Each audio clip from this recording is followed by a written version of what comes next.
Hello everyone, టిఫిన్లోకి పల్లీ చట్నీ అండి. ఇడ్లీ కానీ దోశ కానీ సూపర్గా ఉంటుంది. ఒకసారి అయితే ఇలా ట్రై చేయండి.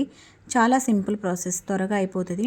పొయ్యి మీద కళాయి పెట్టి ఆయిల్ వేసుకొని పల్లీలు అలాగే పచ్చిమిర్చి కూడా వేసుకొని కారానికి తగ్గట్టు వాటిని ఫ్రై చేసుకోవాలి.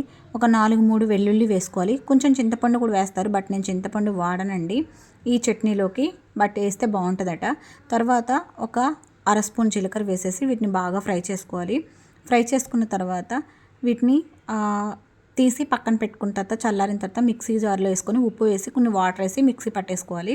తర్వాత అదే కళాయిలో ఆయిల్ వేసి పోపు దినుసులు, కరివేపాకు, జీలకర్ర, ఎండుమిర్చి వేసేసి వీటిని పోపు పెట్టుకున్న తర్వాత మనం మిక్సీ పెట్టిన పల్లి చట్నీలోకి వేసేసుకుంటే, పోపు వేసేసుకుంటే చాలా పర్ఫెక్ట్గా ఉంటుందండి. చాలా టేస్టీ అండ్ సింపుల్ ప్రాసెస్ కూడా.